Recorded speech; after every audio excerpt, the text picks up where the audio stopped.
इंदौर में विचार संवाद केंद्र मालवा द्वारा आयोजित वार्षिक साहित्य उत्सव नर्मदा साहित्य मंथन का पंचम सोपान 30 जनवरी से 1 फरवरी 2026 तक आयोजित किया जा रहा है। इस राष्ट्रीय स्तर के समारोह का मूल उद्देश्य यह है कि भारत के उदीयमान स्वरूप को समझना, समाज के विविध पक्षों पर गंभीर चिंतन करना एवं वैचारिक जागरूकता के नए द्वार खोलना है। आयोजन में साहित्य, इतिहास, संस्कृति, परंपरा, समाज सुरक्षा, कूटनीति, अर्थव्यवस्था और भारत के भविष्य जुड़े विषयों पर देश के श्रेष्ठ मनीषियों द्वारा संवाद और व्याख्यान होंगे। नर्मदा साहित्य मंथन का आयोजन पिछले कई वर्षों से सांस्कृतिक, साहित्यिक, वैचारिक संवाद के केंद्र के रूप में स्थापित हुआ है। पंचम सोपान में अहिल्या पर्व के रूप में मालवा की ऐतिहासिक विरासत, परंपरा, संस्कृति पर विशेष चर्चा होगी। आयोजन समिति के अनुसार उदीयमान भारत का नैतिक नेतृत्व और भविष्य की राष्ट्रीय संरचना, इसी की तैयारी साहित्य और विचार से होती है। उद्घाटन सत्र में महामहिम राज्यपाल राजेंद्र आलेकर भारत उदय का आधार सबूत विषय पर मुख्य व्याख्यान देंगे। इस साहित्य उत्सव का उद्देश्य समाज जीवन के विविध पक्षों पर विचार मंथन कर समाज को वैचारिक रूप से जागरूक करना है। इस साहित्योत्सव के माध्यम से सांस्कृतिक और सामाजिक जागरण के साथ ही उदयमान भारत के विभिन्न पक्षों पर विचार मंथन और भविष्य के भारत को गढ़ने में हमारी भूमिका से संबंधित विषयों पर प्रबोधन सत्रों का आयोजन होगा। साहित्यिक मंथन में पुस्तक मेले का आयोजन किया जा रहा है, जिसमें देश के प्रतिष्ठित प्रकाशकों की पुस्तकें उपलब्ध रहेगी।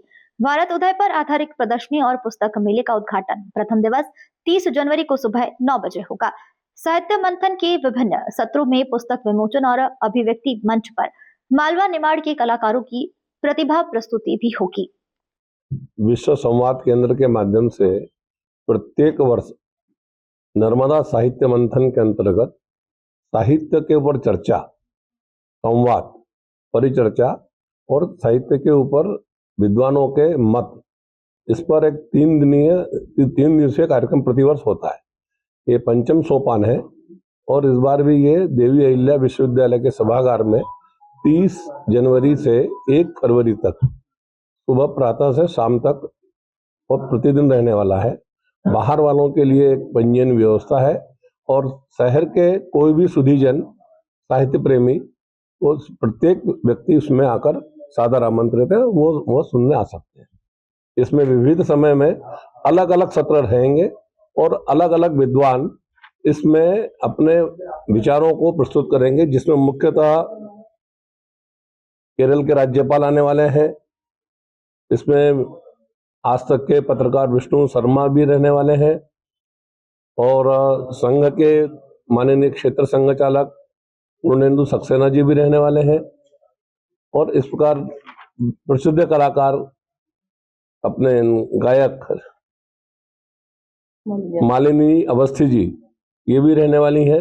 इस प्रकार विविध आयामों को लेकर, सांस्कृतिक और आयामों को लेकर सभी बिंदुओं पर, साहित्यिक, सांस्कृतिक सभी बिंदुओं पर 3 दिवसीय ये एक समागम इस प्रकार का बड़ा स्तर पर होने वाला है। मैंने पूरे इंदौर वासी, शहरवासी, इंदौर मालवा प्रांत के सब लोग सभी लोग उसमें सहमत हो सकते हैं। क्या क्या प्रमुख विषय रखे हुए हैं? सामान्य सभी विषयों पर अलग अलग विषय है, जिसमें भारत उदय, इसका मूल बिंदु, केंद्र बिंदु भारत उदय है। इसके ऊपर और केरल के राज्यपाल अपना विषय रखेंगे, भविष्य का भारत और हम। इसके ऊपर पूर्णेंदु सक्सेना जी, जो अपने मध्य क्षेत्र के संघ के क्षेत्र संघ चालक जी हैं, वो रखेंगे। अभय जी महाजन, जो दीनदयाल उपाध्याय और शोध संस्थान है, इसके सचिव हैं, ये गांव से भारत उदय, इसके ऊपर चर्चा करेंगे। ऐसे विभिन्न अलग अलग और 3 दिन के अलग अलग विषय है और प्रत्येक के लिए, जैसे अपने मंत्री जी हैं अपने प्रहलाद जी पटेल, ये नर्मदा तुम बहती रहो, इसके ऊपर उनका और परिचर्चा होगी। इस प्रकार अलग अलग समय में 3 दिन के लिए अलग अलग विषय, हर एक के नया विषय है वो, और कुल मिलाकर भारतीय संस्कृति और भारतीय गौरव कैसे बढ़े, ये केंद्र बिंदु है उसमें। अयोध्या से महाराज जी भी इस आयोजन में पधार रहे हैं, तो क्या विषय और क्या सत्र है? अयोध्या से तो इसमें महाराज जी का तो कोई नाम नहीं है। हाँ, वो मिथिलेश्वरण जी, हाँ, जो रहेगा अयोध्या विषय पर प्रवचन देंगे और भारत उदय का जो श्री गणेश है उस विषय के ऊपर मिथिलेश्वरण नंदिनी जी। मैं दिनेश गुप्ता, विश्व संवाद केंद्र का मालवा प्रांत अध्यक्ष। इंदौर से नेशन टाइम की रिपोर्ट।